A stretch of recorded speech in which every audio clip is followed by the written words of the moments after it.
अगर किसी व्यक्ति को हार्ट अटैक के साथ हाइपरटेंसिव इमरजेंसी हो यानी बहुत हाई ब्लड प्रेशर हो तो उसे कैसे मैनेज किया जाता है।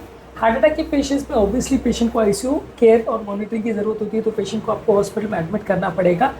इस दौरान आपको बॉडी का ब्लड प्रेशर कम करना पड़ेगा, नहीं तो हार्ट पर एक्स्ट्रा प्रेशर पड़ेगा जिससे कि पेशेंट का कंडीशन और बिगड़ सकती है। तो आपको ब्लड प्रेशर को कम करना है, लेकिन बहुत कम नहीं करना है। कई बार बहुत ज़्यादा अगर आप कम ले आते हो तो हार्ट का ब्लड सप्लाई या नलियों का ब्लड सप्लाई कॉम्प्रोमाइज़ हो जाता है, जिसकी वजह से पेशेंट की कंडीशन सडनली थोड़ी बिगड़ भी सकती है। खासकर अगर पेशेंट को एंजियोप्लास्टी वगैरह प्लान करना है तो ऐसे केस में आप इंट्रावीनस नाइट्रोग्लिसरीन या इंट्रावीनस बीटा ब्लॉकर जैसे एस्मोलॉल या बीटा ब्लॉकर ये सारी चीज़ें देते हैं और इससे आप पेशेंट का ब्लड प्रेशर को कम करने का प्रयास करते हैं। अगर पेशेंट को बहुत ज़्यादा पेन है और पेन की वजह से अगर ब्लड प्रेशर बढ़ रहा है तो मॉर्फिन या इस तरह की दवाइयाँ दी जाती है जो पेन को कम करती है, तो उससे ब्लड प्रेशर अपने आप कम हो जाता है। यदि ऑक्सीजन सैचुरेशन कम है तो ऑक्सीजन दिया जाता है, खून पतला करने की दवाइयाँ दी जाती है और इसके साथ पेशेंट का अगर ब्लॉकेज है तो उसका एंजियोप्लास्टी या उसमें खून पतला करने की दवाइयाँ देकर उसको खोलने का प्रयास करना चाहिए।